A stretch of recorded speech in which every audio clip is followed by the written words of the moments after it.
Okay. All right. Today, I am not Dr. Sideshow. Today, I am Dr. Slideshow. That's right, we have a PowerPoint presentation. I wasn't sure how else to present this. It just seemed like the most reasonable way to do this. I couldn't think of any other more effective way to do this. This is just gonna have to work for now. So we're gonna be talking about the 2011 RPG Maker game I'm Scared of Girls, made by Moga. So I played this game pretty recently. I first played it in like 2012 or 2011 and never finished it, but I picked it up again, played through the whole game, and it really stuck with me. There's a lot of parts in this game, especially the way the story is told, that really just got my attention. And I really wanted to make a video trying to piece together what the plot of this game is, because there's not really a lot of discussion around this game that I could find, at least. And I thought, might as well be me, you know, I don't really have experience with this, but might as well give it a shot. So let's just start off by, let's just jump right in. So the game starts in this pitch black area where it's only your character, Lamb, and a television. The television tells you right off the bat that you are dead, and that this is a place where you have to pass some sort of trial in order to be reborn. That trial being finding these red strings, which represent the ties to your former life, and cutting them. When you cut the red strings, you are given a little bit of backstory to Lamb, and like what happened to him, what led him to his death, and then you get teleported back to this starting area.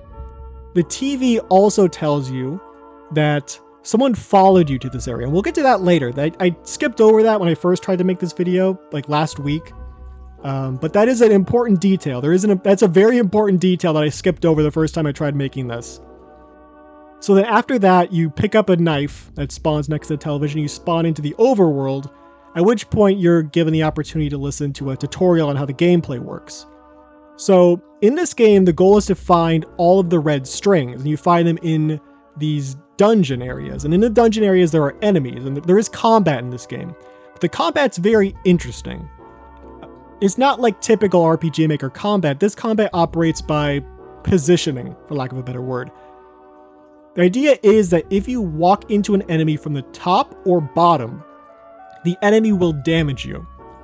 But if you walk at an enemy from the side, then there is a potential that Lamb will attack the enemy.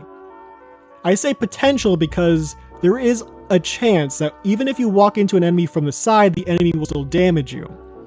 And each floor has several different enemies, and there's always one enemy that you need to defeat to progress to the next area that has slightly more health than the other ones. And honestly, the game would be a lot less interesting if you were able to just walk into enemies from the side and damage them every single time, because it would get way too easy. But I'll show you what that looks like a little bit later on. For now, let's just move on to the next slide before I get too confused on this one. So these are the red strings. As I said, there are 15 in total in this game, assuming I counted correctly. And these red strings are found throughout the game. I'll show you what they look like in the overworld, but once you interact with them, you get taken to this area with this like Aztec or Mayan looking structure with a red string. You walk up to interact with it, you cut the string, and you are given a like story, like a little text box shows up, and it tells you a little bit of like a snippet of plot. And once you cut a red string, you're sent back to this area here every single time. So let's say you're in a dungeon, you know, you find a red string. If you cut the red string, you get sent back to the overworld. You get kicked out of the dungeon. That's the gameplay loop. You get to a certain point in the dungeon, find a red string, get sent back, go back to the dungeon, go further, find another red string, get sent back until you clear out all the red strings in that dungeon, move on to the next one, clear out all those. And it's a fun game loop. You get story as you progress. It's very intriguing. So let's start with the first red string. This one is one you find right away in the overworld. And this is what they look like, these like red kind of diamond shaped things.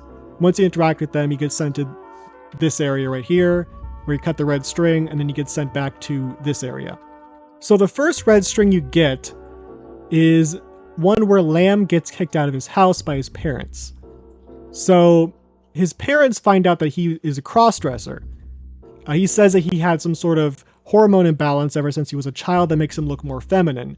So he's been cross-dressing since he was a child. His parents find out about this, and they start beating him. They say they smacked him around, I think. And Lamb grabs a knife, and then his parents call the cops. So then he takes the knife and all these girl clothes, and he runs out of the house. And he says that at this point, that's when it started raining. We don't really need to worry too much about the timeline. It'll make more sense later on once we actually go through the actual full timeline, but just keep this in mind. The next red string you encounter is also in the overworld. When I first encountered this red string, I had an entirely different idea of where the story would go. So what happens here is that Lamb is a child. It says back when he was a kid, and he hears a voice coming from a well, and the voice is saying there's too much sun, there's too much sun. So Lamb gets the well cover, drags it over, and puts it on the well. And then his dad praises him for doing this. It's very out of place with the rest of the story. There's a bit of thematic connections in terms of like holes and voices coming from holes. But aside from that, this feels like a huge outlier compared to the rest of the strings. The rest of the strings you can like pretty easily determine what's going on for the most part. This one feels like when I first encountered this, I assumed, oh, is the story going to be that the dad was like throwing his like disappointing children in the well, and one of them was like being tortured by the sunlight, and Lamb inadvertently like not unknowingly killed this person by like covering the well up, and the dad was like, oh, I wanted that kid dead anyways. But no, that's not what happens here at all. We don't really get any more information about the parents. The only information we have about the parents is these first two strings. We don't really hear anything else about them for the rest of the game. So we'll get into the thematics of the whole later on, and the thematics of the sun, there's also some of that stuff. But aside from that, it's hard to really make sense of what exactly this means, or if it's actually like a literal thing that happened or more of a metaphorical event. I'm leaning more towards this being more of a metaphor than something that actually happened, but it's hard to say. Okay, so I don't know how to cover these exactly, but there's also these areas that I'm just going to call places of interest, or POI. I'm not going to actually call them POI. That feels actually harder to say than place of interest, honestly. But these are areas that mostly are these kind of like Easter egg rooms that you get to by these little teleportation points. And they don't really serve any purpose. They don't progress the game in any way. You can't interact with anything in these areas. They're just kind of there. And aside from this one, we'll get into what this means later on, but usually they're just kind of like areas that don't seem to have any connection to anything in the game whatsoever. So I don't know what to make sense of for a lot of these, but some of the other ones are ones where it's there is significance. They're just unique and they're not just like the typical dungeon areas. But we'll get to those. You'll know when you see those. But let's start off with the one on the surface area. So there's one of these things on the surface that takes you to one of these like hallway type areas, and you go left to right, to go to different rooms. It's kind of random. Like you don't just go consistently in one direction. You go like one direction, then back the other direction, and then eventually it takes you out. And there's one area where there's a door, and if you go through the door, you get into this room, which I call the death room. There are 3 different dead bodies that are all Lamb, and you cannot interact with any of them. And as far as I can tell, only 2 of these are really significant to the story, and that is these 2. These 2 I can definitively connect to a point in the storyline. This one, however, I have no idea what this means. This is Lamb cut in half, and half of his body is like crucified on a wall, and the other half is being eaten apart by a dog. There's no mention of dogs in the entire story. There's no dogs. There's no dogs or anything like that. I have no idea what this means. These 2 we'll get to later on, but this, I don't know what this means. And you can't interact with anything. I tried. I clicked every single location. Unless there's like one random pixel I did not interact with in some like random corner, I'm like pretty sure you can't do anything here. There's no dialogue, no interaction, no secrets beyond what you're seeing right here. So with that being said, let's move on to the next one. We're going to move on to the actual first dungeon. There are 3 in total. The first one you get access to immediately. That is Dungeon 1. It is this area right here. This is where the well red string was. You go in through here, you just walk up to this area, it teleports you to a dungeon. And this is what the dungeon floors typically look like. There are these hearts that you can get to heal yourself. And these are the enemies. They're these like blue shapes with, I think they're called, they say they're like pink crystals in the center of them. And these are called spiritoids. We'll get confirmation on that later, and we'll get confirmation as to what they are exactly. But as you can see, most of these look the same. They're all these triangles, except for this square. As I said previously, there's always one enemy per floor that you need to defeat before moving on. There's always one of them. You can always signal them out by whichever one there's only one of. Sometimes there's multiple types of enemies, but if there's one that there's no copies of, that's the one you have to kill to move on. And for each dungeon, there's one type that is the one you focus on. For the first dungeon, it's always the square enemies that you have to kill. Okay, I'm reading my notes here. In this dungeon, there are no branching paths, as far as I remember. In the other dungeons, there are multiple pathways you can go down. It's kind of easy to get lost, but Dungeon 1 is very straightforward. Linear, just go start to finish, and then you get everything and you leave. There's only 2 red strings here. Same number of the amount of red strings on the surface. There's 2 on the surface, 2 in Dungeon 1. First red string is in a base area. Okay, this is a bit significant. I forgot to mention this. There are bases in this game, which is where survivors live. And I didn't notice this until actually I tried making the first video, but these survivors appear to also be spiritoids if you look at their helmets. They have the same blue with red crystal type of thing going on here. I've got to switch between saying red and pink. I'm sorry about that. And this is the only base that has characters. We'll get more into details about this base later on, because the structure of this is going to be introducing the area, talking about all the red strings, and then going over the places of interest. So the first string here is in this base, and it is where you meet a character called Angelica. So in this story, Lamb is in either high school or elementary school. And he says that there is a leak in the roof that is right above his desk. So it always rains on his desk. There's always water dripping down into his head, onto his desk. And it's very annoying. You know, it doesn't affect anyone else, only Lamb. And a girl classmate points this out. She's like, oh, it's raining. And then she says, oh, I'm Angelica. And Lamb says that she's not as annoying as the other girls, which I don't really know if that comes into play later on, really. But Angelica then offers Lamb a URL and some quote-unquote digits. Lamb says he does not have a computer, so he can't go to the URL, but this is where their friendship starts. Timeline, again, we'll worry about that later. You won't learn who Connor is until way later on, but he's very significant. And this is the second and last string in this area. This is the basement area of the dungeon, the last area. This is the bottom. And this is a very confusing red string that I'm still not sure what to make of, honestly. So in this story, Lamb this is later on the timeline. Lamb gets a job at an office where he wears girl clothes, and no one has a problem with it. If anything, they're actually like, the other coworkers really like it, and it makes him a bit uncomfortable, but you know, that's how he feels comfortable wearing girls' clothes, so he tries to ignore the stares that he gets.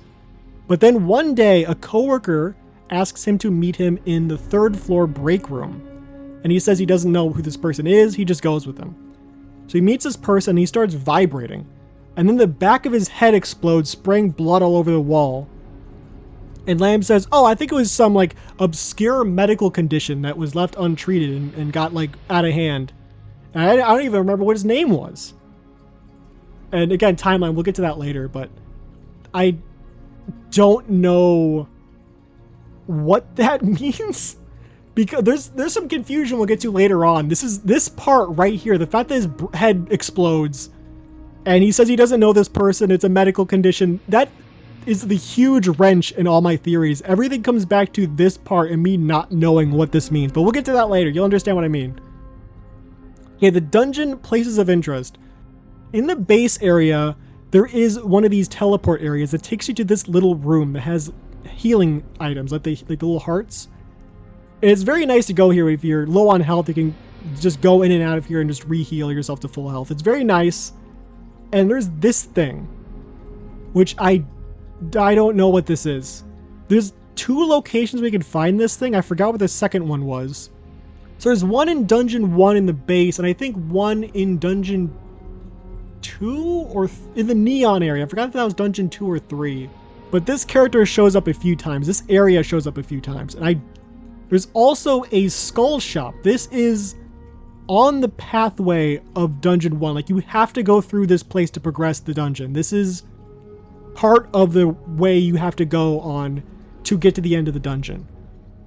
If you talk to this guy, he says that he sells skulls. That's why I call it the skull shop. He offers to buy skulls from Lamb, and Lamb says he doesn't have a skull, so he says, please come back, I'm very lonely. As far as I can tell, there is no way to interact with this guy in any way beyond that one thing of dialogue you get with him, where he says he will buy or sell skulls. And you don't have a skull, and that's it. That's the only interaction you can have. I don't know if this was supposed to be... There's a good possibility that this is like a mechanic or like a plot line or a thread or whatever you want to call it that was set up in an early version of the game, but then was kind of dropped by the developer when they either realized they didn't have time for it or it just didn't fit in properly. It's kind of hard to tell. But either way, as far as I can tell, you cannot do anything with this skull shop guy. He's just kind of there. I assume he's some type of spiritoid, but he looks very different from the usual spiritoids. He's very strange. There's a lot of mystery around this guy.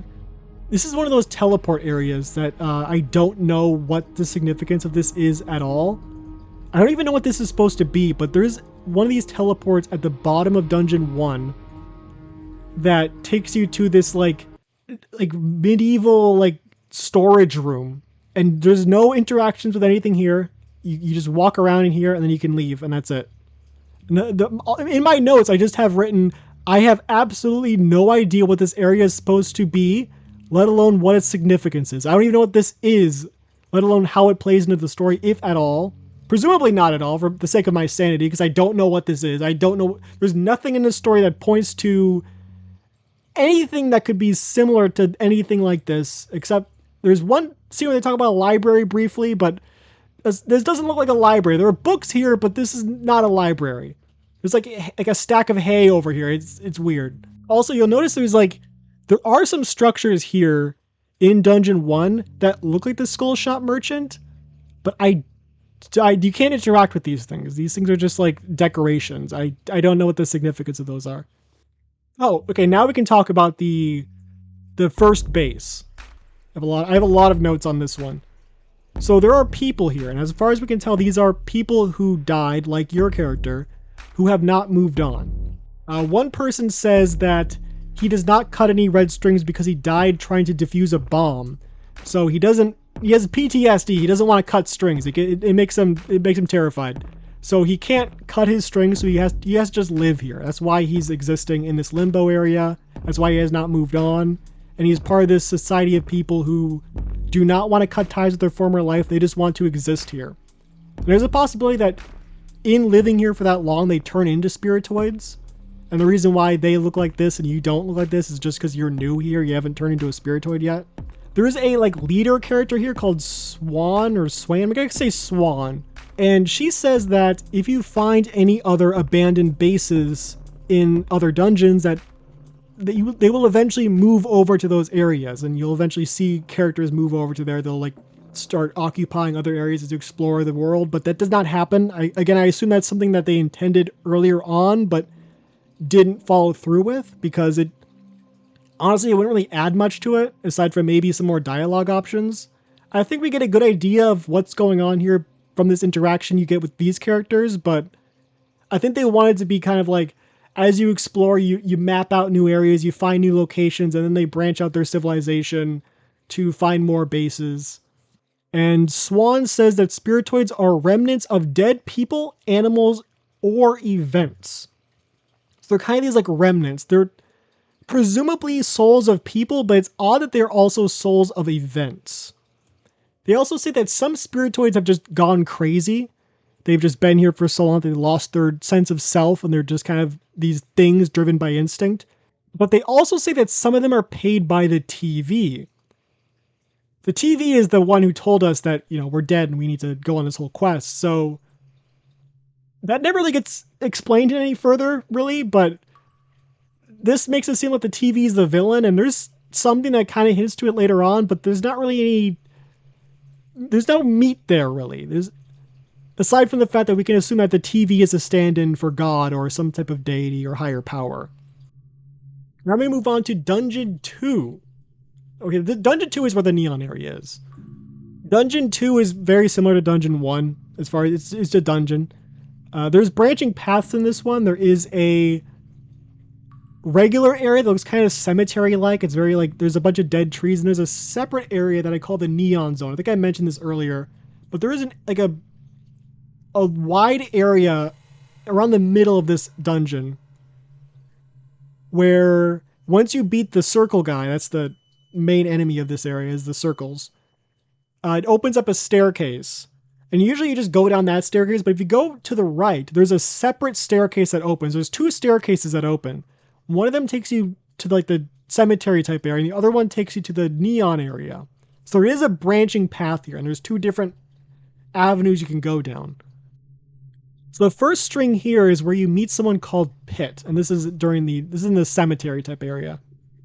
So Lamb bumps into an older man in a library. This is the library part. That's where the closest thing to a connection we have to this area, but it's like a modern library. This does not look like a modern library. This barely looks like an antique library. So the old man says he wants to buy Lamb a drink. He says his name is Pitt. And Lamb agrees. He goes out to drink with this guy. And the man asks Lamb if he believes in ghosts. And Lamb is very hesitant, but he says he takes the leap. And he says, yes, I believe in ghosts. Actually, I see ghosts. And more than that, sometimes when I touch things, I get sent to other locations. Pitt then says, well, that's weird, but I'm weirder. And he tries to get Lamb to take a Swiss Army knife. And Lamb is very hesitant, and Pitt says, I'm not going to stab you or anything. He puts the knife in Lamb's hands, and then Lamb says that he goes somewhere. Pitt never gets brought up again, and Lamb having an ability to travel by touching things never gets brought up again. Aside from Lamb, there are only 3 characters that have names in this story: Honor, Angelica, and Pitt. So we have to assume that if this character is significant enough to have a name, he must mean something to the plotline. Why else would you have this character and give him a name?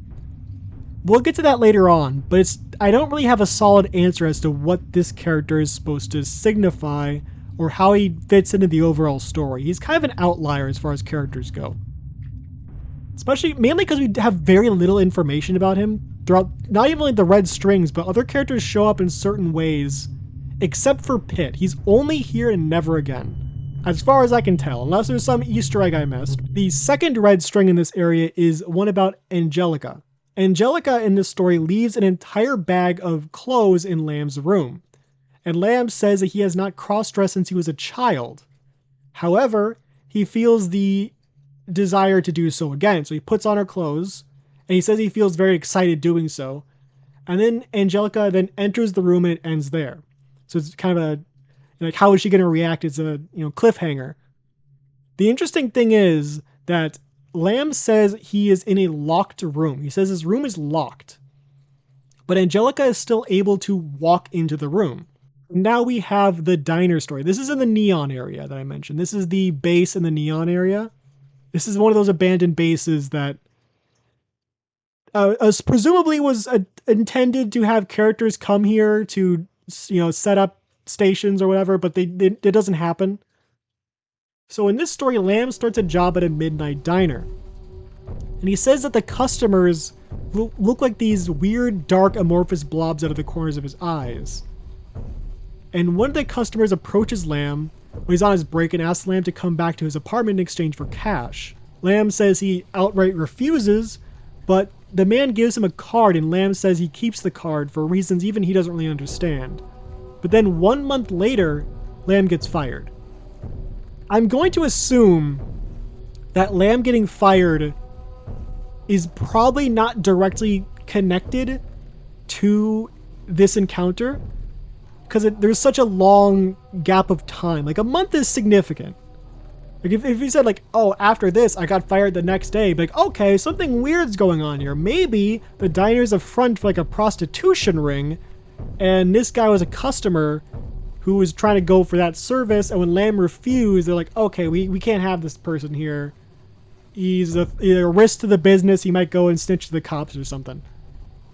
The fact that it's a month could be like, oh, well, maybe they figured that out and they wanted to, have some reasonable doubt. But I think I'm stretching things. I think I'm looking way too deep into this. I think the idea is just that the diner job did not work out and Lamb was fired. And there's nothing more to look into there, I assume, but part of me is like the pattern-seeking brain is trying to seek patterns right now. And then you have this one. This is a direct continuation of the diner story. And this is where things get really dark. As you can tell by the title. So he says that all of his friends went their separate ways. We can assume that means Connor and Angelica. Again, we'll learn about who Connor is later on. He also says that his phone doesn't work and he's not able to get signal most of the time, but he then calls the person. So we assume his phone works here at least. So Lamb calls the creepy man, and the man is like he's like deep, heavy breathing, and he sends a cab over to get him. And Lamb says that he hears funeral bells when the cab pulls up. Then he says that when he gets there, the men pass him around like a bottle. Then it cuts to him in what he describes as a puddle of excreted fluids, and they toss a bunch of cash onto him and leave. And this is, again, directly after he got fired from the diner. Again, pretty dark moment. There's a direct continuation of this, but we'll get to that later. And here's where we get to the places of interest. I don't have a screenshot of where exactly the entrance to this is, but this is in Dungeon 2. There is a circus type area. So this is the only Easter egg zone that has 2 different rooms.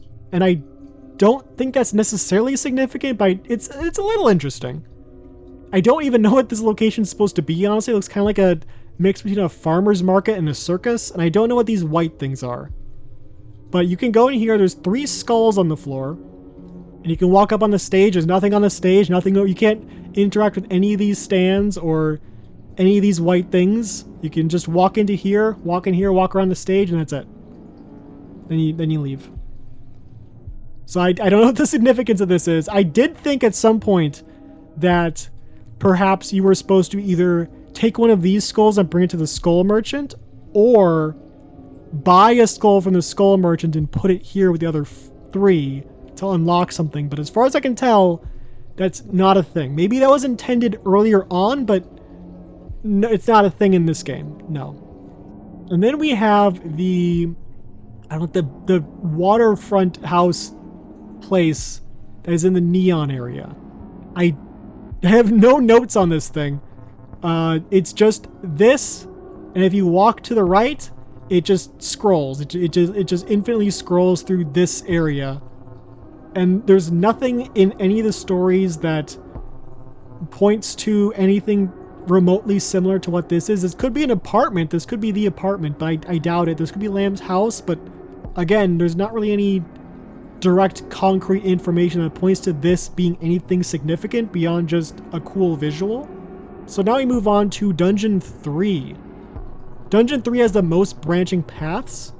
In order to get here, you need to collect a certain amount of red jewels. I forgot if they were rubies or whatever, but in order to get here, you have to collect those things. The enemies drop them on each level, so you have to go through Dungeon 1 and 2 and grind to get to this area.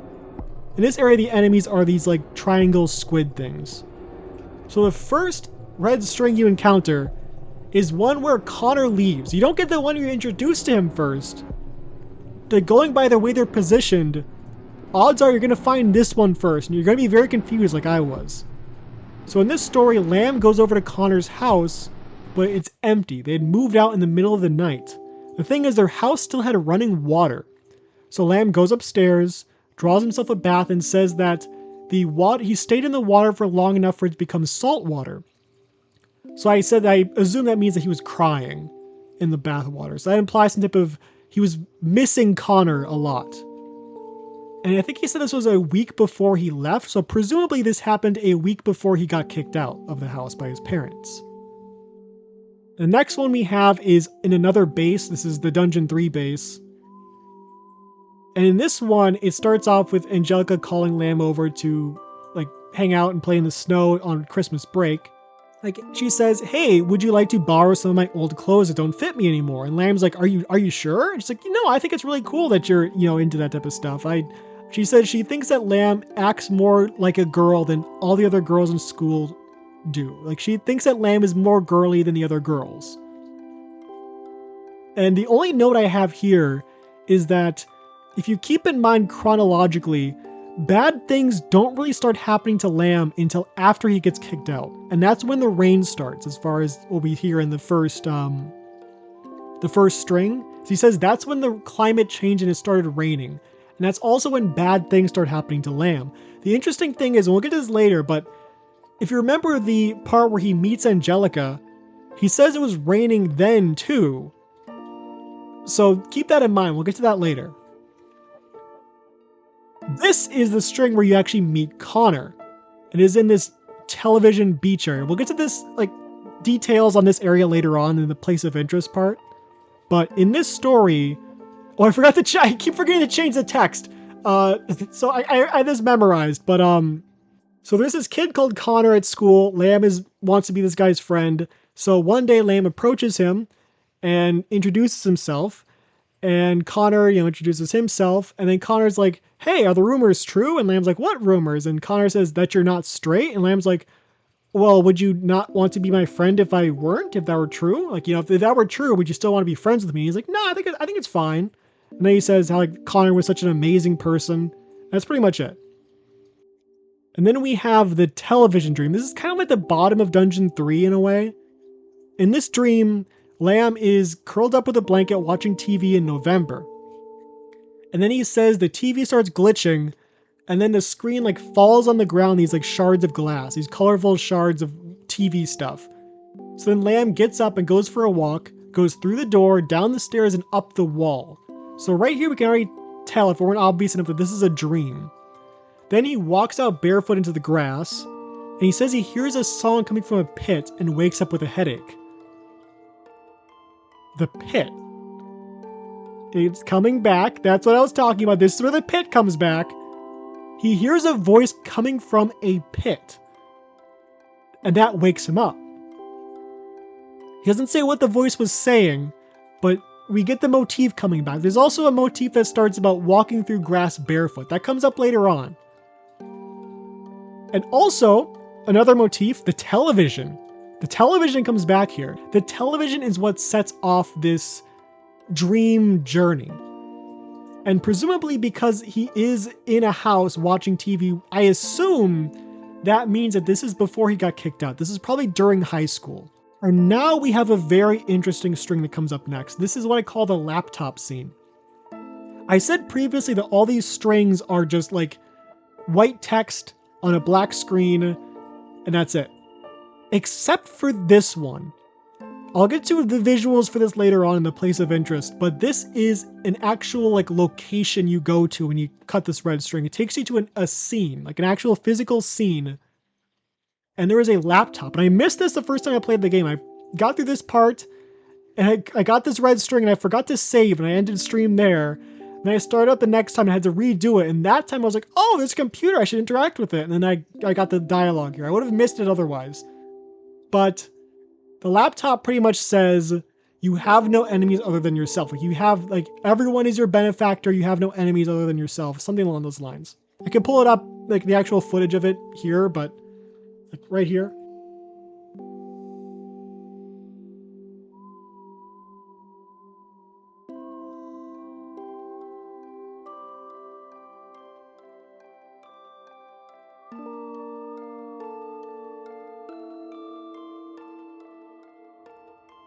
There you go. Pretty much, you have no enemies other than yourself. I don't know what the significance of that is, because it seems to contradict what I think is happening here. One thing I forgot to mention is that Angelica, when you first meet her, it's said that she has blue hair. We'll get to that later on. Once you see the actual scene, you'll know what I'm getting with that. So the next red string is also, we're continuing with the assault story, yippee. This is the aftermath. And this is in an area that's beyond the television beach.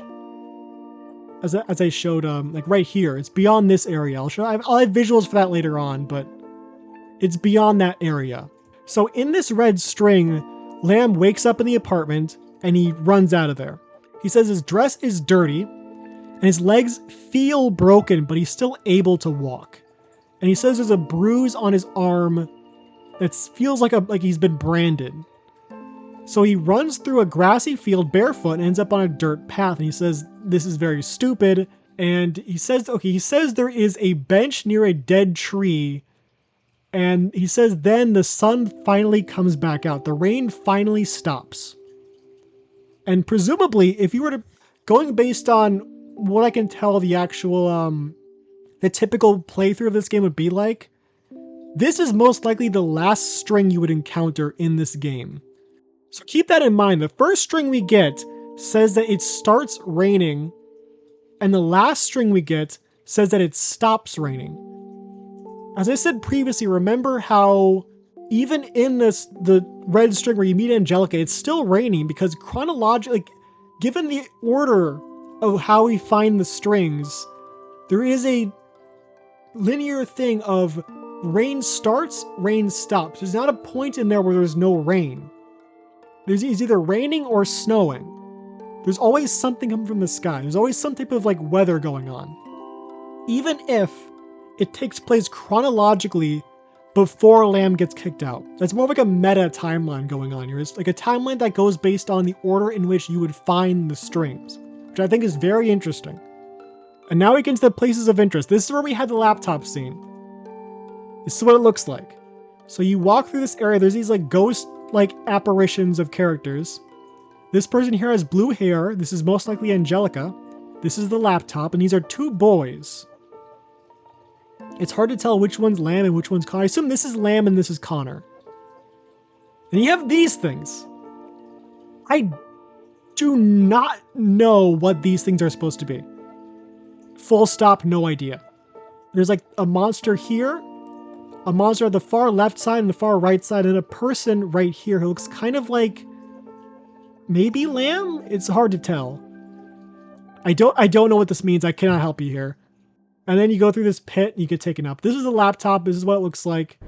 First playthrough, I just walked right here. I just walked to the end and skipped over the laptop entirely, but it's right there. And we can assume that this is Angelica's laptop.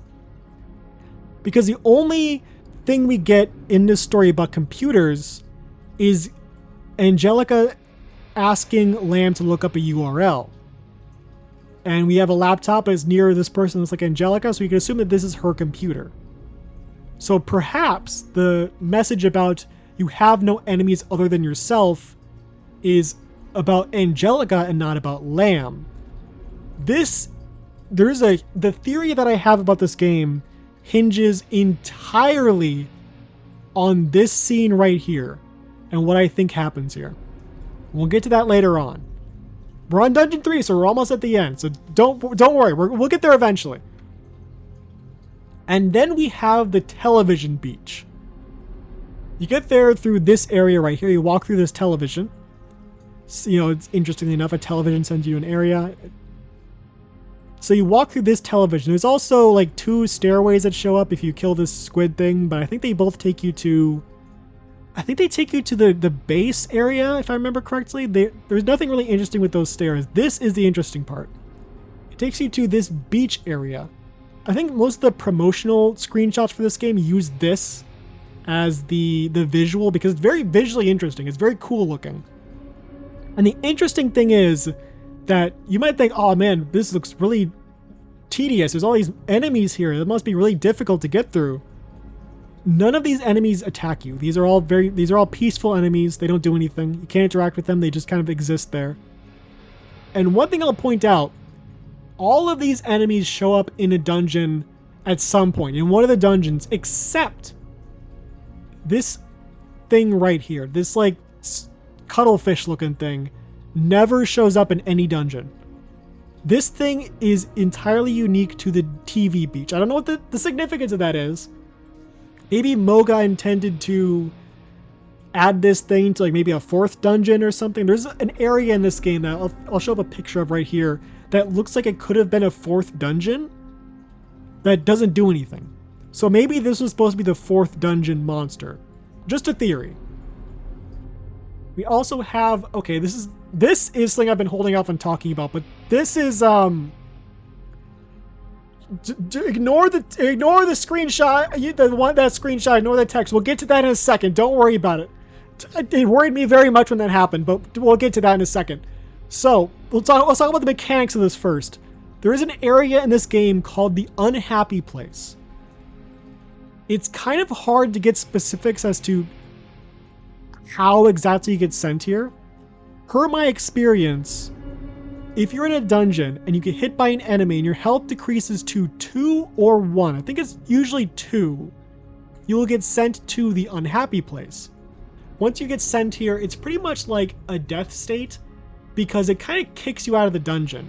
You can like walk through the Unhappy Place, you just walk upwards and you get to like a staircase, or is it a teleport? I forgot. I'll show a picture like right here in case I'm wrong, but I'm pretty sure it's like a staircase. And once you go through that staircase, you get taken back to the TV area, like the spawn area. And you'll notice that there is an outpost area right here. Now, when I played this game in 2012, I found this area right away. But for some reason, when I played this game again in 2025, I only figured out that this was an area you can go into on my 3rd playthrough. So this took me way too long to discover. But there is a little room you can go into. And there's a character in here, a spiritoid called Angelica. Angelica, she's here. She's dead, presumably. Because that's why her spirit's here. And she says that she can send you back to the surface for 1,000 points. There's a point system in this game. You get points for killing enemies. And this is the only way that comes into play beyond just having a high score. Is you can spend points to get sent back to the surface. Presumably, because I never used this feature. I only discovered this at the very end of the last playthrough when I actually completed the game. But I assume what that means is that if you spend 1,000 points, you can get sent back to where you almost died in the dungeon you were in, as opposed to having to be sent back to the spawn area. That's what I assume it means. So it's like you can, if you're further along in the game, you can like use this currency to get sent back. Otherwise, it's like redo the entire dungeon you were in. And okay, now we can get to the screenshot. So this guy is a spiritoid. And you talk to him and you're like, oh, you're not attacking me? He's like, no, some of us are chill. And you're like, what are the spiritoids? And he's like, you know, they're paid by the television guy. And they're trying to extract your life force. Preferably through semen. This broke me. Understandably, this broke me.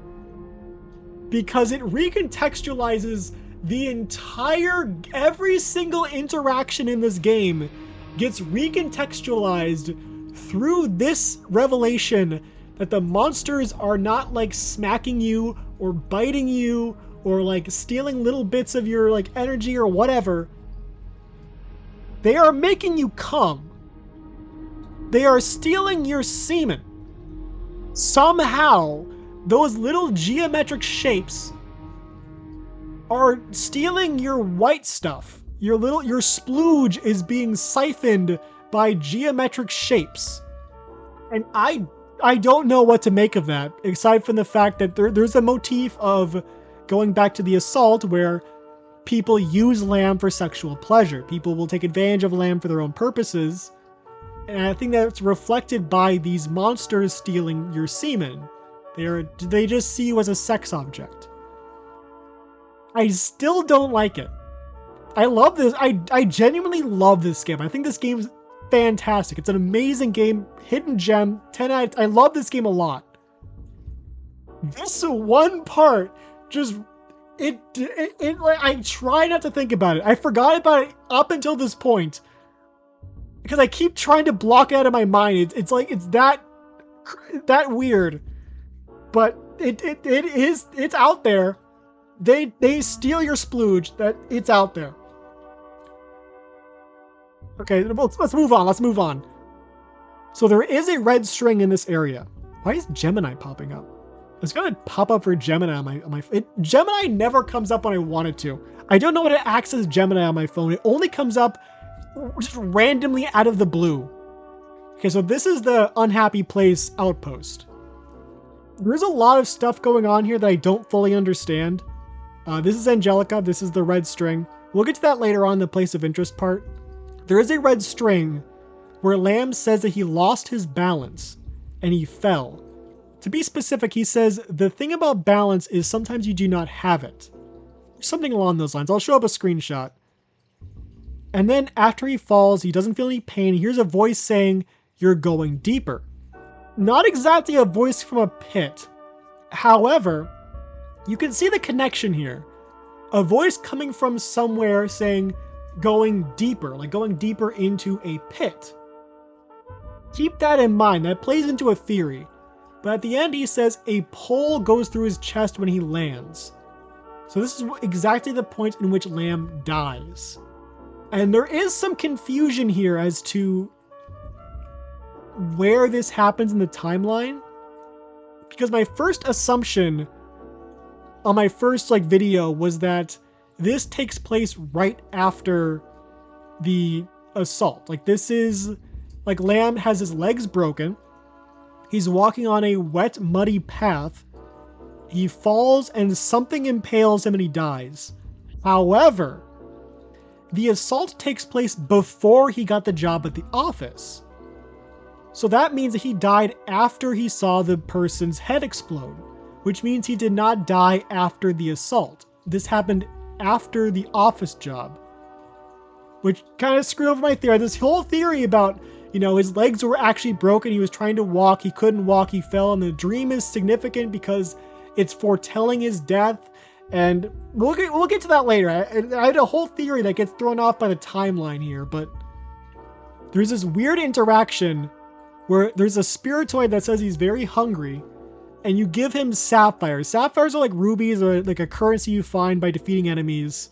You give him a certain amount of sapphires, and he spits out a key. And then you talk to a different spiritoid, and he's like, "Hey, I got this weird door in me. You want to check it out?" You just walk inside of him, and there's this area, and there's this blue thing that says it has a key. You put the key in this thing, and then you leave, and that's it. I tried going through the door. You can't go through the door.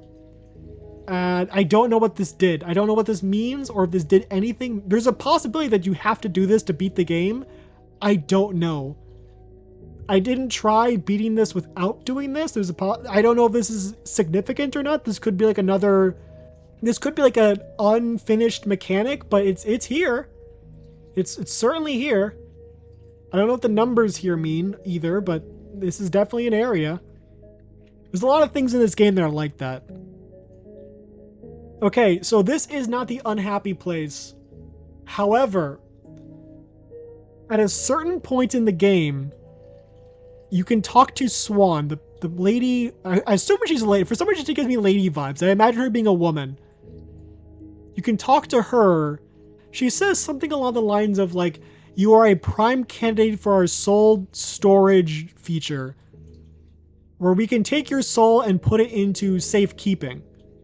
And if you agree, you're taken to this area on the right. You're told to stand there for a while. And it's like, okay, that's done. And you move to this area, go through, and I assume this apparently supposed to be an elevator. And then you go back, and they're like, okay, that's done. Lore-wise, I know exactly what's going on here. The idea is that the people who live in this area had to put their souls into storage because they just intend to live in this place. They don't intend to move on. They only want to just stay here and live here forever. Because they're scared about cutting their ties with their former lives. They just want to have a civilization here. And to do that, they keep their souls locked away. There is a possibility that having your soul locked away is what leads someone to becoming a spiritoid. Not having a soul directly in your body could result in someone becoming a spiritoid. No confirmation on that aside from the fact that all the people we see in the bases look like spiritoids in these weird bodysuits. Perhaps they use the bodysuits to maintain a more humanoid appearance? Otherwise they turn into a circle or a triangle or a square or something? I don't know. It's hard to say. And then we have the actual final red string. It's not really a red string per se. It doesn't have a story. But this red string leads you to the end game portion of the game. And as far as I can tell, this only exists in Dungeon 3, and it only spawns once you find all of the other red strings. So once you find all the red strings, you go to Dungeon 3 and this will be there. And once you interact with this red string, you get to access the end game. I'm not entirely sure if it's specifically the Dungeon 3 one, or if there are multiple ones scattered throughout the game that do the same thing. I'm assuming it's specifically this location, but there's a possibility there's like other ones, and it doesn't really matter where you go to. You can find it through multiple different avenues, but I stumbled upon this accidentally, just wandering around. I got really lucky. But this takes you to the end game. The start of the end game area is the office. The office. Interesting. You'll remember that, there was a guy whose head exploded at the office, and this was presumably before Lamb died. So this must have been very significant if the end game area takes place in the office. If you actually get to see this physical area, it must be more, because at first I assumed this was some aside where it's like, oh, well, they had a weird job in an office, guy's head exploded, whatever, that was weird. However, the fact that you actually get to see the office means that this is a very significant location. This is a very significant part of Lamb's life. This had a very strong impact on why Lamb died, and we'll get to that later on. This is just more visuals. You go into these rooms and there's nothing in them. You can't interact with anything. There's staircases. It's really creepy. And at the end of the office, there is this area where it turns into more of a natural type area. And remember, there's the motif of walking through wet grass. It comes up here. This is right before the end. Keep that in mind. And after that, you go to this place I just call the Nightmare Hellscape, where you have to fight a whole bunch of enemies. You get a bunch of hearts here, but you just go through all these. They're pretty easy to fight, honestly. You go through all these guys. They're all just like television stands, which, again, televisions, they keep popping up. And there's this area, which is like it's like everything is falling apart. Reality is like glitching out. Nothing makes sense anymore. And presumably this is Lamb losing his grip on reality after cutting all the strings. Like he's naked at this point, as you can tell. Thankfully, no parts are seen, but he's naked. Then you have this area. You find someone who's only known as ?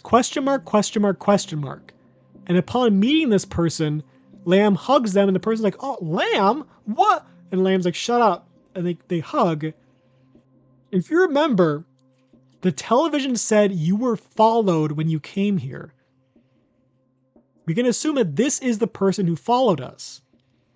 We'll get to that later. We'll get to that really very soon. Just you wait. So after you embrace, this mysterious person says that they died by an accident. They said it was just an accident. And they were put under. And the next thing they knew, they were there trying to process things. When they say there, you have to assume that they mean the same area that we are in. So they died. They were put under. So something happened where they were left in a condition where they had no choice but to be put out of their misery. They got euthanized. And they woke up in the same area that we were in. So presumably this takes place around the same time that Lamb died, because how else would he follow Lamb into the afterlife? We'll get to that later. Then we get to Lamb talking about his death, and we get a looping animation of him getting stabbed. He's stabbing himself in front of what looks to be a computer, possibly. And here is where I will go back to the death room, because now we have the two things that happened to Lamb. Right here, this is the assault. That's why there's blood coming from his, that's why there's blood there. That's why he's left like that. That was that story. That's what happened there. That's why he looks like that. And here, this is Lamb dying. This is how he died. He got stabbed, and there's some type of table-like thing behind him. We can assume that is what's actually going on in this scene. There's something behind him.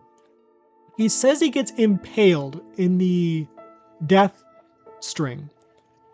So perhaps you'd assume he stabbed himself with a knife or something, but perhaps he stabbed himself with a pole, maybe?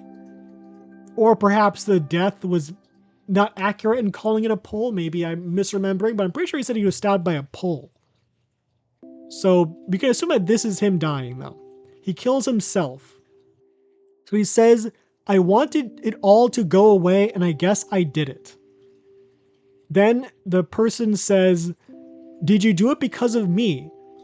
And Lamb, hugs the guy tight, smiles, and says, yes. So he killed himself because of this person who died around the same time that Lamb died. You might be seeing where I'm going with this. You might already understand the train of thought I have here. But now we can move on to the timeline.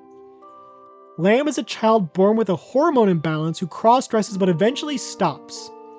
He meets a girl at school named Angelica who he befriends. Then one day Angelica forgets her clothes at Lamb's house. He starts cross-dressing again after stopping. He stopped when he was a kid and starts doing it again when Angelica leaves her clothes at his house, and she finds out. Then Angelica offers Lamb some of her old clothes, and he starts cross-dressing regularly again. Then, I presume this happens afterwards, but Lamb ends up meeting Connor, who says, oh, I heard you were gay, and Lamb confirms this. And then Connor's entire family just picks up everything, and they move out in the dead of night without telling anyone. They don't even turn off their water, which goes to show that they did this in a hurry, because they're still probably paying for their water. You'd think that if you're going to move, you'd want to make sure you're not paying bills, but they did this in a hurry. They really wanted to get out of here. We'll get to that later. We'll touch on why. But then a week later, Lamb gets caught cross-dressing. His parents get angry at him. They start beating him. He pulls a knife, and his parents call the cops, and he leaves. At which point, Lamb gets a job at a midnight diner. So presumably he drops out of high school. And then a customer tries to solicit him, trying to pay for sex. Lamb refuses, then a month later he gets fired. Presumably after this, Lamb meets Pitt, who gives him a Swiss Army knife. Then Lamb has no leads for work, he can't contact Connor or Angelica, so he calls those men up, and he sleeps with them, but he doesn't get much money out of it. He's left physically broken, and still poor, he gains nothing from this. And then Lamb gets a job at an office where he sees this mysterious man horrifically die, and presumably after that, Lamb kills himself. That's what we know so far. That's the timeline we can glean from the red strings. So the first question we have is, who is ? We already said that this person is probably the person who followed you into the afterlife. And given their apparent closeness with Lamb, and also the visual we see in the laptop scene, we can assume that this is Connor. So we can assume that Lamb and Connor were in a relationship. Now my theory is that Connor's family left because they found out that Connor was in a relationship with Lamb. And they were probably assuming that Lamb was a bad influence on Connor, and that he was corrupting him in some way. And if they were to leave, they would be able to make Connor normal again, because this is, this was a different time period, The next time we hear about Connor is in the afterlife scene where he says that he died from an accident and he got put under. This is where the confusion sets in, because I really want to put these two pieces together and say that the accident that killed Connor was the event in which this person's head blew up. However, your head does not accidentally blow up. As far as I can tell, there's no medical condition where your head will randomly explode. An explosion is like he blew his brains out. And that's not an accident necessarily, unless you accidentally put a gun in your mouth and pull the trigger. I mean, it's possible, but I don't think that's what happened here. It is possible that the medical condition was depression and he actually blew his brains out, but we don't know. Because I want to be able to put these pieces together and say that the accident that killed Connor was his head blowing up. But you can understand how that doesn't make any sense because you don't accidentally have your head blow up. And also, there's no medical condition that I know of. I didn't even look it up, but I'm just assuming there's no medical condition that would result in your head exploding. So the pieces don't fit, and that's frustrating. Part of me wants to say that the medical condition that killed Connor was depression or some type of other mental issue, and the way it got out of hand was he killed himself. That's how it got out of hand, was it got to a point where it was left untreated and he committed suicide. The reason why I want these pieces to fit together so bad is because it explains the ending of the game. Because it would make sense that Lamb would kill himself after being reunited with Connor, his like true love, only to see Connor die. After that point, after everything that happened to him, he's just like, nope, I'm done. I'm not doing this anymore. And he took his own life. Which, wrong answer, obviously. You know, it's still, you can still find love in the world, but a lot of bad things happen to this person. So in short, never kill yourself, Oomphy. Remember that. But back to the story. It would make sense that Lamb would end his life after losing the person who he was in love with. However, the way this person died and the way Connor said he died don't mesh together in any way. And also, Lamb made a strong point of saying he did not know this person. He never knew this person's name. I mean, there is a possibility that he like specifically like deleted that memory from his head in the afterlife, but you'd assume that if this was significant enough to get him to kill himself, he must have known that it was Connor. So if he didn't know, why would he get that upset about some random guy dying? It doesn't make much sense. It would make more, that's why I at first thought, okay, maybe The Office is like a random story, and maybe it happened before the diner, and Lamb died tripping after the assault that happened. But he says in his he says very clearly that the office job was after the diner job, and the assault happened before the office job.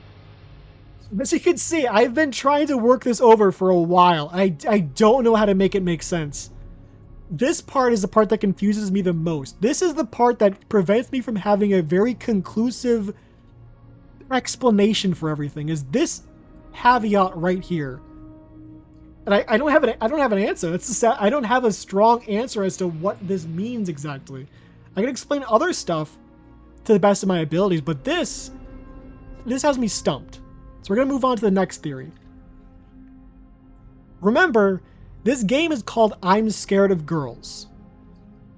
And aside from Swan maybe being a girl, I don't know why I'm so stuck on that. For some reason I have this mental, maybe someone said something about Swan being a girl, but I just have it in my head that she's a girl. But aside from that person, the only named girl in the entire game is Angelica. You'd assume that if the game's called I'm Scared of Girls, and there's one girl, that girl is probably the significant in some way. This is where we go back to the laptop scene. What you can see here is Lamb and Connor, and then Angelica hiding behind a tree. This is going to sound silly, but this reminds me of that stereotypical, like, anime scene where there's, like, two people confessing their love to each other, and then some girl, like, hiding behind a wall, like clutching her, like, chest or something, clutching, like a Valentine's gift she was going to give, like a love letter or something, and crying. That's what I assume is happening here. Angelica was in love with Lamb, but Lamb is not straight. So Lamb fell in love with Connor, and Angelica got jealous. Angelica assumed that she was going to be able to start a relationship with Lamb if she tried to encourage his cross-dressing, but in reality that made him more accepting of his own sexuality, and therefore he started a relationship with Connor. This was probably very devastating for Angelica because she was deeply in love with Lamb. This is where we start stretching things a bit. My theory is that Angelica told Connor's family about the relationship, knowing that apparently Connor's family pretty homophobic. And that would be the reason why Connor's family left in a hurry. They were told that, oh, Lamb is this cross-dressing homosexual who is dating your son. So that's probably why they left in such a hurry, would be because they were in this relationship and the parents didn't like it. So Angelica ruined this relationship. There's also a possibility that Angelica told something to Lamb's parents, and that might be how they found out about the cross-dressing. If that were the case, that would mean that Angelica just totally ruined Lamb's life, because once Lamb was out of home, that's when the rain broke. That's when the... Wait, am I not moving? Have I not been moving for... Okay, so, as I was saying, if that's the case, that means Angelica is the one who ruined Lamb's life. Intentionally or not, presumably intentionally. And I feel this would explain, at least in some ways, why the game is called I'm Scared of Girls. Because if Angelica, in a fit of jealousy, not only ruined Lamb's life, but it probably also ruined Connor's life, it kind of makes sense as to why Lamb wouldn't really like girls all that much. Because think about it this way. In the story, pretty much every single person who definitively does bad things to Lamb is a man. Presumably, mainly just the people in the diner, or the person from the diner. Those people definitely hurt Lamb, and they are not women. Presumably, I'm assuming they're not women. Maybe, but probably not. So that's that. I'm trying to think of what else to say about that, but I think that sums it up. I'm pretty sure Angelica was jealous of their relationship and told the parents about the relationship, and that set both Lamb and Connor on the path towards their inevitable death. There's also the possibility that, going back to this, I guess, I just thought about this. There is a possibility that the reason why Connor's family left is because Connor died at that point.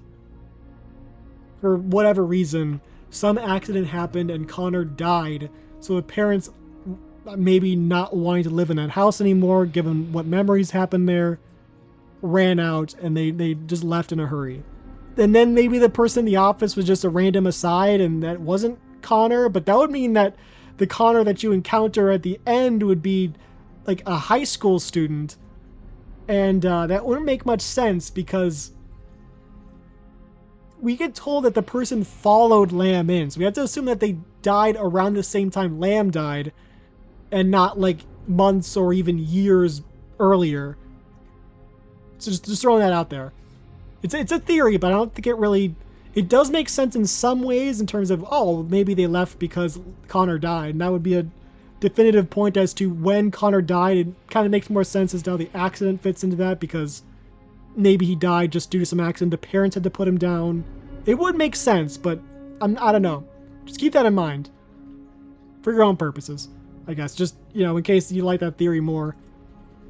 So the next theory is, who was Pitt? I don't have a strong answer for this, but I have a theory. So, Lamb appears to travel somewhere or potentially pass out after he touches Pitt's knife. This is being said after Lamb brings up his ability to travel after touching things.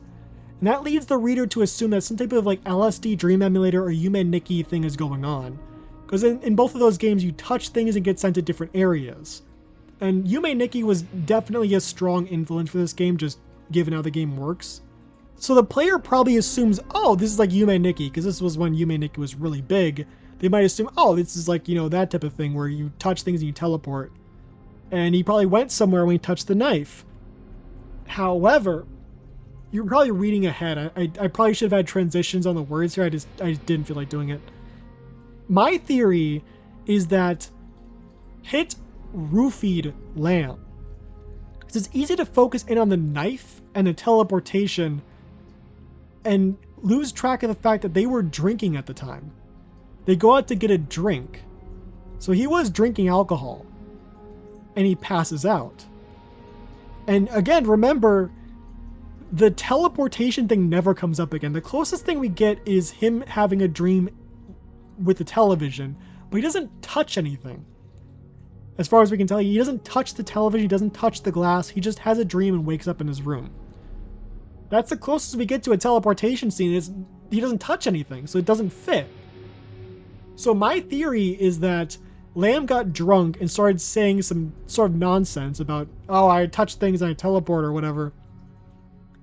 Perhaps because he has weird dreams where that happens, or because he's just drunk and saying weird things. I'm leaning towards the dream theory, and that this happens in dreams. He's kind of like, out of it, so he's mixing up dreams with reality. But the ghosts, I assume, are related to the shadow people in the diner. That's why I put the meeting pit thing after the diner, would be because that would be the closest thing he got to seeing ghosts. Aside from the well story, there's a possibility that he heard a ghost in the well, but we'll get to the well theory later on.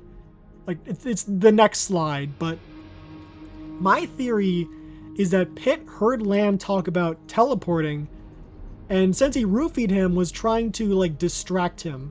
Like, get him to talk about something until he passed out. Like, oh, well, what about that? Oh, you touch things? Oh, touch this pocket knife. And my theory is he was originally going to use that pocket knife to threaten Lamb if he either did not accept the drink or things just went south in some other way.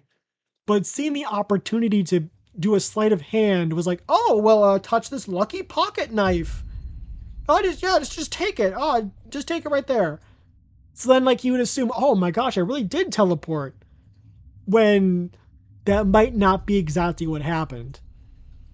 Again, this is like the biggest. I do feel like I think I like this theory because it rules out any supernatural elements. And this game does deal with the supernatural in its very premise of the afterlife, but I'd like to think that the real life story you get is not supernatural at all. It's just a tragic story.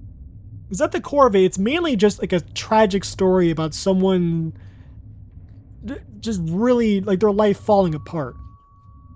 Unless you count the head exploding as supernatural, I still don't know. It always comes up. The head exploding always comes up. Always has to rear its ugly exploded head.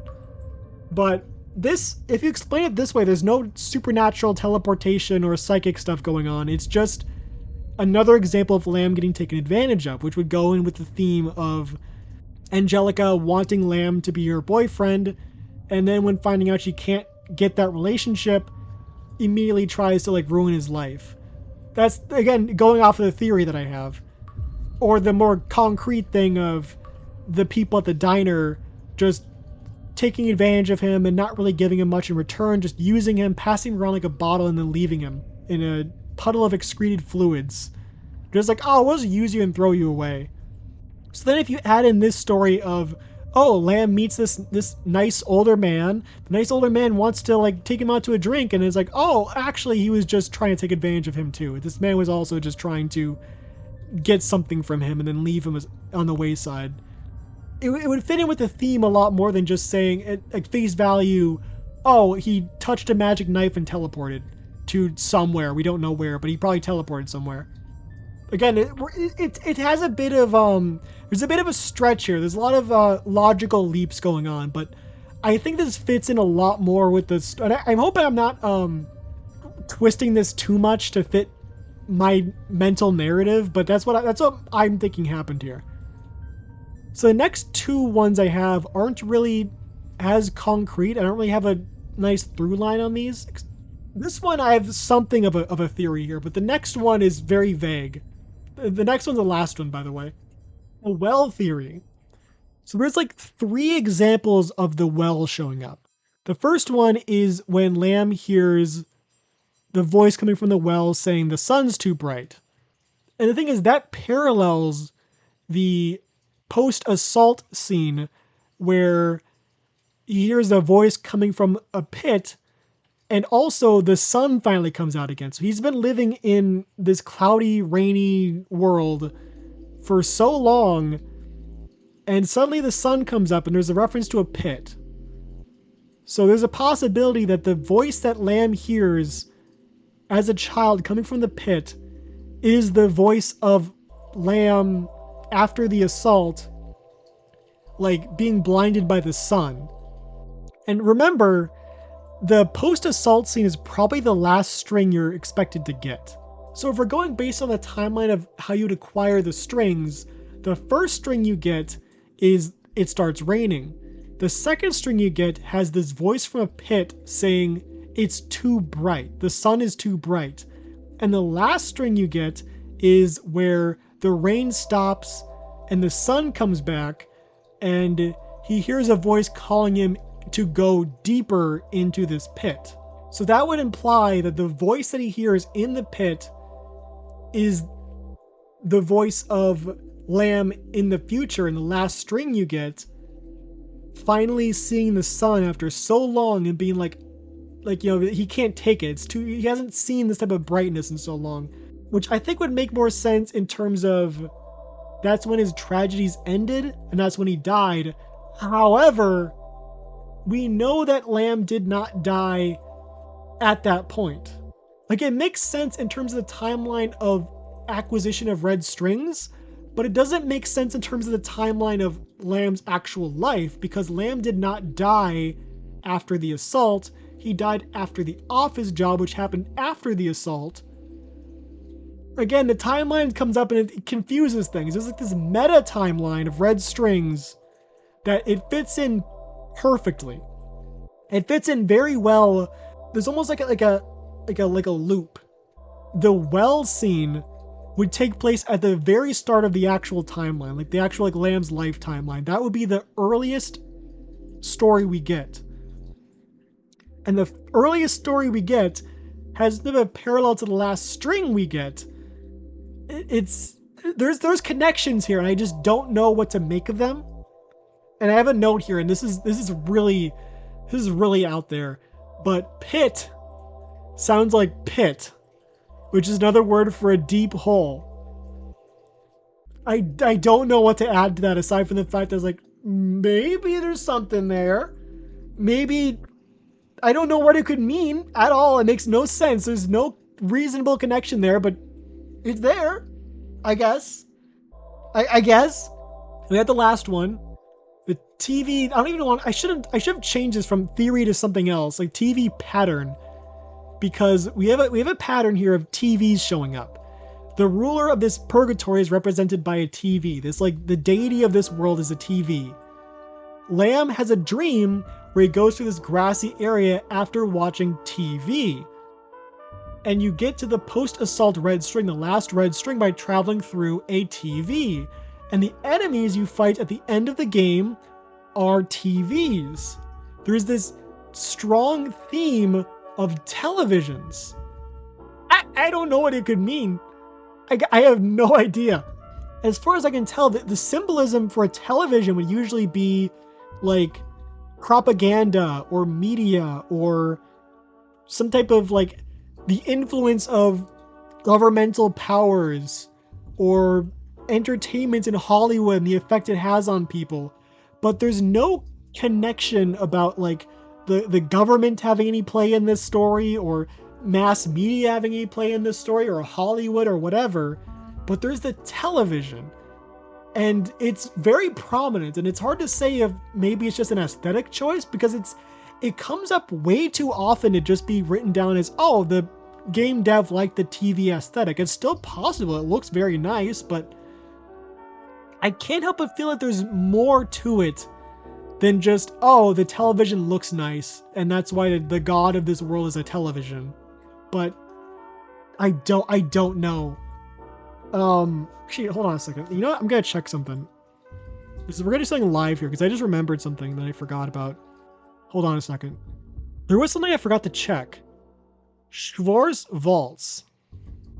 There is a Microsoft Word file in this game thing that I've never read. I probably should have read that before this. We're gonna read it for the first time together. Oh God, it's in German. Why did it open up the? It opened up the It opened up. Okay, we're gonna pull something up here. I had to show you something really funny. You're not gonna believe this otherwise. This is the She-Hulk thing I made a while ago. I don't know why I pulled this up, but it did. When I pulled up the Word document in the game file, it pulled this up, and I don't know why. but it's there, and that's really funny. Here it is. It's in German. Is I'm Scared of Girls a German game? I didn't even think to check, but maybe it is. That's a lot. Oh my god. Forgive me. I never wanted to hurt you or even make you cry. I never wanted to see you in pain like this. It was my foolishness that blinded me, so my naivety, everything. Forgive me and believe me when I say that I love you. It was a light rain that fell. A cool, cruel rain. It colored the day a sad blue, made the damp roses shimmer slightly. Sometimes it seemed to me as if the roses were wishing me farewell, crying their last tears, the melancholy, the monotony. It was the sadness that the rain brought with it. The scent of the vanishing summer hung in the air, masking the smell of the dried laundry I was folding. Again and again I looked out the window, watching the rain as it increasingly bathed the world in its gruesome colors. Watching the individual raindrops as they trickled down the leaves and branches. A sigh. That's the first part. I stroked the soft fabric of the shirt again. It was dark green. A sad, washed-out dark green. The buttons were threatening to fall off back then. It was the fault of his nervous fingers which turned the buttons over and over again while I looked out of the window observing his surroundings. The same stuff that seemed so rough, so cruel back then. With a small smile I lifted the shirt and nestled my cheek against it. Its warmth was still there. Even though the warmth disappeared along with the rain that came, it was a comforting feeling. I wanted to continue folding. I still had to finish that day, so I had less work for the week, but a small whimper brought me back to reality. I slowly put the shirt back on the pile, looking over my shoulder. There he was, sitting, where I never wanted to look. His eyes empty, a washed-out dark blue fading, just like all his clothes were, just like his hair once was. Hezekiel! With a small sigh, I stood up, approaching him slowly. I didn't want to scare him or frighten him. I didn't want to wake him from his daydream. But it was impossible that he didn't notice me. As I wiped away the tears that reminded me of the rain, a cold gleam returned to his eyes. Eyes that looked at me, stared at me, with so much hatred it took my breath away. Did you have a bad dream? He backed away, whispering something under his breath. He'd been whispering ever since he came back from the war. He couldn't even shout. Or are you hungry? I've cooked you some rice soup. Hezekiel, it will do you good. Another movement in his face, like watching stone become brittle. But an answer never came. Instead, there was only the steady falling of the rain, the weeping of the roses. I heard my breath, his heartbeat, but his voice. He never raised his voice. I sighed softly and stroked his cheek again. It was warm, the only confirmation he was still alive. My only hope, his warmth. If only I could take that warmth, if only I could somehow instill it back into his heart. Chiel. Or Chiel? He flinched slightly as I put my arms around his body, snuggling up to him, trying to give him my warmth. But in reality, I was just feeding off his warmth, wasn't I? A childish attempt to be grown up. But we're never really grown up. And never really equipped for the cruel world. That's why this was the only thing I could do. The only thing I could do without taking my mind away. You have to eat, do you hear me? Then I'll wash you. A walk won't be possible today, it's raining too hard. A lie. Then I'll read you your favorite story, yes? You need to sleep so you can get strong again. All the time I could only hear the raindrops tapping gently on our roof, as if they were trying to drown out my voice, or his whimpering, softly reaching my ear along with his quiet breathing, but never a movement, never more than a sighing of the roses. I don't know what that means. That's in the game files.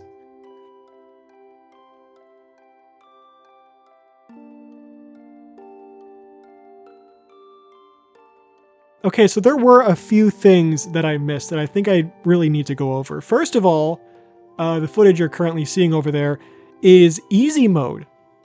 This game has an easy mode. I originally did not touch easy mode because I assumed it was just normal mode, but with weaker enemies. That is obviously, as you can tell, not the case. Easy mode is pretty much a different game. At least it operates differently. There are no enemies in easy mode. there are not really any dungeons in easy mode. You just acquire all the red strings. In this case, they're not even red strings, they're televisions. You just interact with the television and you get that string or whatever, you check that off, and once you get all of the televisions, you reach the end game. The end game is pretty much the same as normal mode, but you miss out on all of the bonus areas and everything like that. Speaking of the ending, we never got around to going over what the ending screen is and what it means. The final screen shows Lamb and the person who is probably Connor overlooking a barren landscape. This seems to imply that both Lamb and Connor decided to forego their rebirths to stay in the in-between reality. The only reason why I even tried playing easy mode is because, it's related to the thumbnail. I commissioned Raya to draw this thumbnail, and in order to get proper references for Lamb, I wanted to actually open the game and get some better screenshots of him. And when I opened, because all I had at the time was like screenshots from my video. I didn't take any screenshots from the game itself. So I opened the game and went to go to normal mode, but I accidentally started easy mode and was like, wait a second, this is completely different. And when I first got the first string, I assumed it was different from the string in normal mode. So I got really excited. I thought that the actual like content of easy mode was different, but it is not. The strings are the same. All the strings are the same. The only difference is the fact that it isn't a dungeon crawler, it's more like a walking simulator on easy mode. I assume that I played easy mode the first time, but I think I never touched easy mode until now. So there we go. I don't know how much it really adds as far as lore necessarily. The fact that all of the red strings are televisions is a bit interesting, and maybe there's something I'll pull up like right here that I forgot because it's been a while since I recorded that. But just, yeah, there is an easy mode, and it is there's a few like minor interesting things about it, but for the most part, easy mode is not, it doesn't really add a lot more lore than you would get from normal mode. If anything, just playing easy mode by itself, you're missing out on a lot. Next part. One thing I considered, because it's been a long time since I recorded that last part, I've been mulling things over for a while, and I haven't really come up with much new ideas. The closest thing to a new idea I had, and this is another one of those theories that it works in a lot of ways, but there's one detail that makes it not work. That's true for a lot of theories that I have. And of course, this one is tied to the exploding head, because that's the main part that's been confusing me, is the exploding head. I do not understand that part. That part is always the wrench in every single theory. So the exploding head part. My new theory that I'm not really too confident in, but I think would explain some things, would be that there's a possibility that Lamb shot the person in the office, and that person in the office was not Connor. So that, in that theory, the person in the office was going to take advantage of Lamb, but Lamb snapped and blew the guy's brains out because he, at that point, had it with people taking advantage of him. Then he, after that, killed himself because he didn't want to have to face the consequences of murdering someone. That would mean that Connor dying would, in fact, be a complete coincidence, and he could have died by an accident. Maybe that was Connor, and maybe Lamb shot him, and he didn't know that it was him. He just assumed it was another person there to hurt him, so he just killed him. But obviously, the big wrench in this theory is Lamb does not have a gun. As far as we can tell, there is no evidence at all whatsoever that Lamb ever came into possession of a gun. He does not shoot himself in the end. He stabs himself. There's not even any minor background details that could even vaguely imply that Lamb would ever have a gun. I feel like that would be a pretty major detail. It would if he did have a gun, that would explain why the person's head exploded. It would fit in with the rest of the theming of people taking advantage of Lamb. It would be that that person was about to do the same thing, and in the end, Lamb finally stood up for himself, but fearing the consequences of that, took his own life. Again, that's a pretty major wrench in the theory, is that he wouldn't have a gun. And you can't shoot someone without a gun, unless you're like an anime character and can just fire energy bolts from your hands, but I don't think that's the case here. It will be funny, but I don't think it's the case. I know, it's a bit underwhelming. The exploding head is very... It always comes back to the exploding head. I cannot explain it.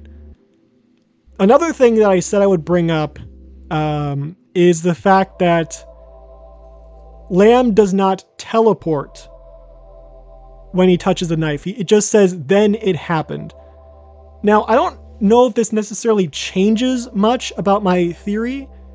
If anything, there's a possibility that it reinforces it, though maybe I have a bit of a bias in this because I want my theories to be reinforced, so maybe I'm mentally twisting things to be in my favor.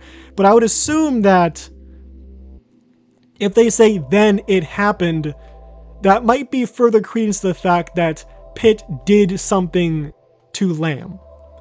There was no supernatural event, it's just then it happened. It didn't say then I went somewhere, it's then it happened. So there wasn't even like the implication that anything supernatural happened. It's just very vague. And I do think it is highly likely that what happened is Pitt roofied Lamb and then tried to distract him with the knife. And then when Lamb fell unconscious, he took advantage of Pitt took advantage of Lamb. That would fall in with the rest of the theming of Lamb finding someone he thinks could be a solid connection and having that person turn on them. The Amanda theory would fit into this because he thought that she was his only real friend, and then she betrayed him because she wanted something from him that she couldn't get. The people in the diner, he thought he could find financial stability from them or something, perhaps. He wanted money from them, and all he got was taken advantage of, and he didn't really get anything in return. He thought Pitt could have been a friend, but if my theory is true, Pitt was also only looking for his own needs. He just took something from Lamb and gave nothing in return, never showed up again. The only person who didn't just take advantage of Lamb in this case would be Connor, but even then, Connor was taken away from him. Now, it would all fit into this narrative of any sort of stability Lamb might have gets taken from him. Aside from that, that's pretty much it. I don't really have any solid answers. Even now, it's been months since I recorded that last part, and I still don't know. I especially don't know what the connection of... What even was it called? Like Schweisswalds? I already forgot. The poem in the text document. There, of course, is the theming of a same-sex relationship and it being very dark and sad and tragic. But aside from that, the relationships depicted in I'm Scared of Girls and that poem are completely different. The story in I'm Scared of Girls is tragic because it was two people who get separated. The story in the poem is tragic because it's like this parasitic relationship where one person is unable to leave. If anything, they're somewhat opposite. There's vague, like, emotional connections between the two stories, but as far as a narrative through line, it's kind of hard to tie them together aside from the absolute basic connections. And after that, I cut out this whole part, but I looked up, I tried seeing if that poem existed elsewhere, and I couldn't find any information. All I could find was a Kagamine Len song with the same name as the poem. I forgot what it was called, like Weissschwarz. No, not Weissschwarz. It's a card game. And the Kagamine Len song, again, huge stretch. I cut this out because I don't think it's anything, but For the sake of posterity, I'll bring it up here. The song mentioned chains, dresses, staying here forever, and stuff that could possibly have some sort of thematic connections to I'm Scared of Girls, and potentially could have had some sort of story influence. Maybe Moga had some sort of inspiration from that song. It's not impossible, but there's not really any solid connection. There's no answers there aside from there's a slim chance that maybe the person who made this game got some sort of inspiration from this song. But again, that's a huge stretch because the only connection to the song is the poem, and the poem is barely connected to the story. The only connection the poem has to the story is, I guess, for lack of a better word, doomed yaoi and the fact that it's in the files. I'm a bit lost here. So if there's something I'm missing, I really want to know. I'm mainly just invested in figuring out what the story is. I'm not well versed in this sort of analysis. This is me just kind of throwing my hat in the ring to see if anyone else can figure it out for me. Again, mainly the thing that's confusing me is the exploding head. That's the main part that throws everything into chaos, is the fact that the person's head explodes. Everything else I can kind of figure out pretty easily. It's the head exploding that I just can't really work out. And that being said, I think that's the end of the video. I don't know what else to say. Thanks for watching. I guess that's one thing I could say. And yeah, that's it.